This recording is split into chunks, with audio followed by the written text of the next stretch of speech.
Hello दोस्तों। आजकल stock market में हमें कंसोलिडेशन फेज देखने को मिल रहा है। स्टॉक मार्केट में गिरावट देखने को मिल रही है, दबाव देखने को मिल रहा है। उसके दो अहम कारण हैं। दो अहम कारण क्या है? पहला तो ये है कि कोविड के केसेस दिनों दिन बहुत ज़्यादा बढ़ते जा रहे हैं, जिसके कारण इकोनॉमिकल एक्टिविटीज़ में भी अब हमें इम्पैक्ट देखने को मिल रहा है धीरे धीरे, क्योंकि लॉकडाउन बहुत सी जगह लगाया जा चुका है। और दूसरा एक रीज़न ये भी है कि स्टॉक मार्केट में पिछले 3-4 महीने में एक ज़बरदस्त रैली देखने को मिली थी। एक तरफ से ही शेयर मार्केट भागता जा रहा था, भागता चला जा रहा था। जिस तरह से इस टाइम पर हमें इसमें गिरावट देखने को मिल रही है बाजार में, तो मेरे बहुत सारे लोगों के मैसेजेस आते हैं कि अब हमें इस टाइम पे क्या करना चाहिए, स्टॉक में नया इन्वेस्टमेंट बनाना चाहिए, अभी नहीं बनाना चाहिए, किस तरह से हमें इस टाइम पे अपना ट्रेड रखना चाहिए, अपना इन्वेस्टमेंट रखना चाहिए। मैं आपको इस वीडियो के अंदर 5 ऐसे स्टॉक्स भी बताऊंगा जिसमें आप इन्वेस्ट कर सकते हैं पैसा। इसके अलावा मैं आपको ये चीज़ भी क्लियर करूंगा कि आपको किस तरह से इस मार्केट में काम करना है। तो चलिए शुरू करते हैं इस वीडियो को।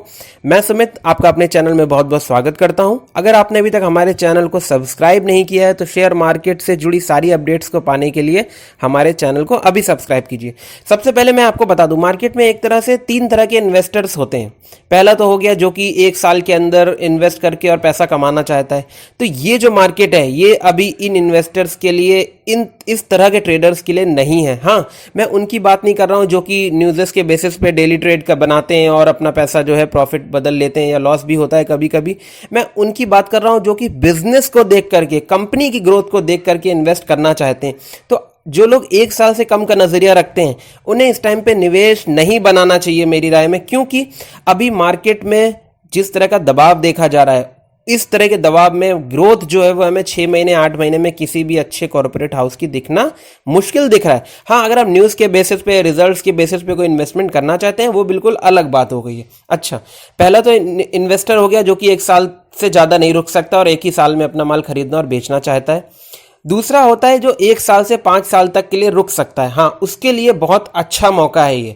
एक तरह से मार्केट गिर रहा है, कोविड की वजह से स्थिति खराब है, लेकिन अगर चाहें तो आप इसको अपॉर्चुनिटी भी कह सकते हैं, क्योंकि शेयर मार्केट एक क्वालिटी बिजनेस भी है। अगर आप इसमें अच्छे से इन्वेस्ट करते हैं और अच्छी बिजनेस में इन्वेस्ट करते हैं तो आपको अच्छा प्रॉफिट भी मिलने की पूरी प्रोबेबिलिटी रहती है, पूरे चांसेस रहते हैं। जो लोग 1 से 5 साल तक इन्वेस्ट करना चाहते हैं उनके लिए शेयर मार्केट बहुत अच्छा है। बहुत सारे ऐसे क्वालिटी स्टॉक्स हैं और हमारे बेहतरीन ब्लू चिप कंपनीज हैं जिसमें आप निवेश करके अच्छा प्रॉफिट 1 से 5 साल के नज़रिए से रख सकते हो, जो आपको नीचे लेवल पर मिलते हैं। अभी मैं 5 स्टॉक्स भी बताऊंगा, आप इनको भी ले सकते हैं बाई ऑन डिप्स के साथ में। तीसरे होते हैं जो कि अल्ट्रा लॉन्ग टर्म के निवेशक होते हैं। कहने का मतलब है जो 5 साल से ज़्यादा तक मतलब निवेश करके रख सकते हैं, 10 साल, 12 साल, 15 साल का व्यू होता है। उनके लिए तो अभी से ही मौका है कि वो एक एक करके, कुछ थोड़े करके एक बहुत ज़बरदस्त अपना इन्वेस्टमेंट बना सकते हैं, क्योंकि बहुत सारे स्टॉक अभी भी नीचे लेवल पर जा चुके हैं जो 2 महीने, 1 महीने पहले तक काफ़ी ज़्यादा ऊपर थे। तो 3 तरह के इन्वेस्टर के लिए मैंने आपको बता दिया। मेनली यही होता है जिसका 1 साल से ज़्यादा का नज़रिया है, उसके लिए भी अच्छी अपॉर्चुनिटीज़ हैं। जो बहुत लंबा नज़रिया रखते हैं उनके लिए तो है ही हैं, और जिनका 1 साल से कम है तो वो न्यूज़ेस के बेसिस पे काम कर सकते हैं। हालांकि बिजनेस की ग्रोथ की अगर अकॉर्डिंग आप बात करेंगे तो आप उस चीज़ के लिए निवेश अभी नहीं कर सकते हैं, जहाँ तक कि मेरी राय है। बाकी मेरा पर्पज़ सिर्फ आपको चीज़ें सही तरीके से समझाना है। इन्वेस्टमेंट आपका खुद का ही होना चाहिए। चलिए अब हम बढ़ते हैं उन 5 स्टॉक्स की तरफ जो कि बिजनेस लेवल से देखते हुए बहुत स्ट्रॉन्ग स्टॉक्स हैं, अच्छे लेवल पर मिलते हैं, तो आपको इनको एक्यूमुलेट करना चाहिए और अपने पोर्टफोलियो में रखना चाहिए लॉन्ग टर्म के नज़रिए से, जो आपको डबल तक की रिटर्न्स दे सकते हैं। तो चलिए शुरू करते हैं और जानते हैं वो स्टॉक्स के बारे में। पहला स्टॉक है हमारा उसमें से आयशर मोटर। अगर हम आयशर मोटर की बात करें तो एक ज़बरदस्त कंपनी है, ग्रोथ भी इनकी बहुत अच्छी, बहुत ज़बरदस्त है। हाँ, लेकिन अगर हम इनके इंट्रिंसिक वैल्यू की बात करते हैं तो इस टाइम पे जो इनका प्राइस है वो इंट्रिंसिक वैल्यू से ज़्यादा है। अगर हम इसके एफडी और रेट्स की रिफंड की बात करते हैं तो इनके एफडी वगैरह का इतना ज़्यादा रिटर्न का संभावना नहीं दिखती है, डिविडेंड भी इनका नहीं है। एंट्री पॉइंट इसका बहुत बढ़िया बताया जा रहा है, कोई भी इस कंपनी पर रेड फ्लैग नहीं है। इसके अलावा अगर हम बात करें इस स्टॉक के डिफ़ॉल्ट प्रोबेबिलिटी की तो इसकी डिफ़ॉल्ट प्रोबेबिलिटी भी इस टाइम पे लो है नेक्स्ट 12 मंथ्स के लिए। अगर हम क्वालिटी चेक की बात करें तो एक क्वालिटी स्टॉक है, उसमें कोई दो राय नहीं है। अगर हम ग्रोथ स्कोर देखें तो सेटिस्फैक्ट्री हमें इसका ग्रोथ रेट दिखता है। तो इस तरह से आप इस पे निवेश कर सकते हैं 1 से 5 साल के लिए भी, और उससे ज़्यादा टाइम के लिए भी आप इसमें थोड़ा करके काफ़ी अच्छा इन्वेस्टमेंट बना सकते हैं। दूसरा स्टॉक जो मैंने सिलेक्ट किया है वो रिलायंस। दोस्तों रिलायंस के स्टॉक में आने वाले टाइम में हमें बहुत ज़बरदस्त तेज़ी दिखाई देगी, लेकिन अगर आप 2 महीने 3 महीने के प्रोस्पेक्टिव से बात करेंगे तो बिल्कुल भी इसके चांसेस नहीं दिखते हैं। लेकिन हाँ, जैसा मैंने बताया, बिजनेस ग्रोथ की आप बात करेंगे तो जिस तरह से कोविड के केसेस बढ़ रहे हैं और कोविड की वजह से काफ़ी ज़्यादा नुकसान हो रहा है इंडिया को, इकोनॉमिकल भी काफ़ी ज़्यादा नुकसान हो रहा है, तो इन सब के चलते 1 साल बाद ही हमें बिजनेस ग्रोथ वगैरह बहुत सी कंपनीज की दिखेगी। अगर हम रिलायंस के शेयर की बात करते हैं तो इसकी भी इंट्रिंसिक वैल्यू जो है वो इस टाइम पे करंट प्राइस से ज़्यादा है। अगर हम इनके रिटर्न्स और एफडी की बात करते हैं तो इनके रिटर्न्स और एफडी भी बहुत बेहतरीन है। डिविडेंड रिटर्न इनका कुछ भी नहीं है।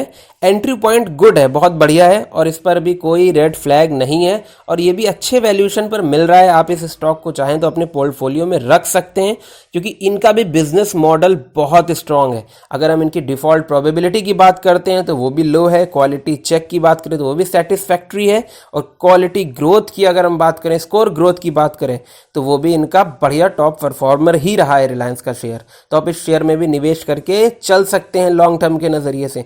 इसके बाद हम बात करते हैं मारुति सुजुकी इंडिया की। ऑटो सेक्टर पर जैसा कि आपको पता है काफ़ी ज़्यादा दबाव देखने को मिल रहा है, कोविड की वजह से सेल पर भी बहुत ज़्यादा इम्पैक्ट आया है, तो इसमें भी एक अच्छे इन्वेस्टमेंट बनाने की एक अच्छी अपॉर्चुनिटी आपको आती दिखाई दे रही है और आगे भी दिखाई देगी, क्योंकि अभी ये स्टॉक काफ़ी ज़्यादा रैली में बहुत ऊपर चला गया था, अब धीरे धीरे करके थोड़ा सा कंसोलिडेट भी हुआ है। अगर हम इसके इंट्रिंसिक वैल्यू की बात करते हैं तो अभी इसका करंट प्राइस है उससे ज़्यादा है। रिटर्न एंड एफडी भी इनकी बहुत बढ़िया है, डिविडेंड रिटर्न इनका कुछ भी नहीं है, एंट्री पॉइंट बहुत बढ़िया है, कोई भी इस कंपनी पर भी रेड फ्लैग नहीं है। हम मारुति सुजुकी में भी इन्वेस्ट करके चल सकते हैं। कंपनी ग्रोथ के अगर हम बात करें उसके रिगार्डिंग 1 साल के बाद की अगर हम रिटर्न्स की बात करते हैं तो आप इसमें भी धीरे धीरे करके अच्छा इन्वेस्टमेंट बना सकते हैं। अगर हम इसके डिफॉल्ट प्रोबेबिलिटी की बात करते हैं तो वो भी लो है। क्वालिटी चेक अगर हम बात करें तो सेटिस्फैक्ट्री परफॉर्मेंस है इनका। ग्रोथ स्कोर जो है इस टाइम पर पुअर है, और उसका रीज़न मैंने जैसा आपको बताया है कि मेन रीज़न वही है कि कोविड की वजह से सेल पर भी इम्पैक्ट आया, और पूरा ऑटो सेक्टर इस टाइम पे आपको पता ही है प्रॉब्लम के घेरे में फंसा हुआ है। लेकिन लॉन्ग टर्म के नज़रिए से आप इसमें निवेश करके चल सकते हैं, क्योंकि इनका बिजनेस मॉडल भी बहुत आकर्षक और बहुत बेहतरीन है। इसके बाद अगर हम नेक्स्ट स्टॉक की बात करते हैं तो वो है हमारा एक्सिस बैंक। एक्सिस बैंक अपने रिटेल बिजनेस पर जबरदस्त फोकस करे हुए और दिनों दिन अपने रिटेल बिजनेस को बढ़ाता ही चला जा रहा है। अगर हम इसकी इंट्रिंसिक वैल्यू की बात करते हैं तो करंट प्राइस से लेस है, कम है इसकी इंट्रिंसिक वैल्यू, तो आप अभी से इसको ऐड कर सकते हैं, अभी से इसको एक्यूमुलेट कर सकते हैं। रिटर्न्स और एफडी की बात करते हैं तो रिटर्न्स और एफडी में इतना कोई बेटर नहीं रहा है, डिविडेंड भी इसका कुछ नहीं है, एंट्री पॉइंट बहुत बढ़िया है, कोई भी इस कंपनी पर भी रेड फ्लैग नहीं है। बैंकिंग सेक्टर का एक्सिस बैंक एक बहुत बेहतरीन स्टॉक है। इसने रिटेल बिजनेस पर दिनों दिन बहुत अच्छी अपनी पकड़ बनाना शुरू कर दिया और बहुत अच्छी पकड़ बना भी रखी है। अगर हम इनकी डिफॉल्ट प्रोबेबिलिटी की बात करते हैं तो वो भी लो प्रोबेबिलिटी है। अगर हम क्वालिटी चेक की बात करें तो इनका सेटिस्फैक्ट्री परफॉर्मेंस रहा है, ग्रोथ रेट भी इनका सेटिस्फैक्ट्री है, तो हम इस स्टॉक में भी निवेश करके चल सकते हैं एक्सिस बैंक पर। अगर हम इसके बाद अगले स्टॉक की बात करें तो वो है हमारा बजाज फाइनेंस। जबरदस्त स्टॉक है बजाज फाइनेंस भी। अगर हम बात करें लगभग 8-9 महीने पहले की तो ये हमें 1700-1800 के भाव पे मिल रहा था। मैंने भी इसको कुछ ऐड करके रखे हुए हैं अपने पास में, और इस टाइम पर ये 6000 के लेवल तक का टच कर चुका था, लेकिन अभी हमें नीचे कंसोलिडेशन फेस में मिल रहा है। आप इस शेयर में भी निवेश करके चल सकते हैं। जैसा कि बैंकिंग सेक्टर और नॉन बैंकिंग सेक्टर में भी आपको इस टाइम पर दबाव देखने को मिल रहा है, उसके चलते इसमें भी दबाव बनेगा और अभी भी बना हुआ है, तो इस शेयर में भी आप निवेश कर सकते हैं। अगर हम इसके इंट्रिंसिक वैल्यू की बात करते हैं तो करंट प्राइस इसका अभी उससे। रिटर्न एंड एफडी की बात करते हैं तो ये अच्छा बेटर रिटर्न जनरेट करके देता है। डिविडेंड इनका कुछ भी नहीं है। एंट्री पॉइंट की बात करें तो बहुत बढ़िया है, कोई भी इस कंपनी पर भी रेड फ्लैग नहीं है। अगर हम इसके डिफॉल्ट प्रोबेबिलिटी की बात करते हैं तो वो भी बेहतरीन है, लो प्रोबेबिलिटी पर है। क्वालिटी चेक की बात करें तो पुअर परफॉर्मेंस है इस टाइम पे क्वालिटी चेक में। ग्रोथ स्कोर जो इनका है वो top performer in growth score भी है दोस्तों। तो इस शेयर में भी हम निवेश करके चल सकते हैं। बाई ऑन डिप्स में आप इसको थोड़ा थोड़ा करके एक्यूमुलेट कर सकते हैं। मैंने आपको जो भी 5 स्टॉक बताए हैं ये वो 5 स्टॉक है जिनकी बिजनेस मॉडल बहुत बेहतरीन है, लॉन्ग टाइम तक इनका बिजनेस बहुत अच्छा चलेगा। उस लेवल पर मैंने उस बेसिस पर आपको चीज़ें बताई हैं इन 5 स्टॉक्स में। आप लॉन्ग टर्म के नज़रिए से निवेश कर सकते हैं। अभी नहीं, आपको अगर और नीचे मिलता है तो अगर लॉकडाउन पूरे इंडिया में लगता है तो इन स्टॉक्स के भाव हमें और भी ज़्यादा नीचे मिल सकते हैं। इन सब चीज़ों को देखते हुए आप इन 5 शेयर में निवेश कर सकते हैं। ये मैंने आपको अपनी तरफ से दिया है, बाकी आप कोई भी अगर इन्वेस्टमेंट कर रहे हैं या इसमें से कोई भी स्टॉक खरीदा तो उस पर पहले और भी ज़्यादा रिसर्च करें, अपने फाइनेंशियल एडवाइजर वगैरह से एडवाइस लें, उसके बाद करिएगा दोस्तों। अगर आपको ये वीडियो अच्छा लगा है तो हमारे वीडियो को लाइक करिए, शेयर करिए एंड सब्सक्राइब करना बिल्कुल मत भूलिएगा। Thank you so much for watching this video.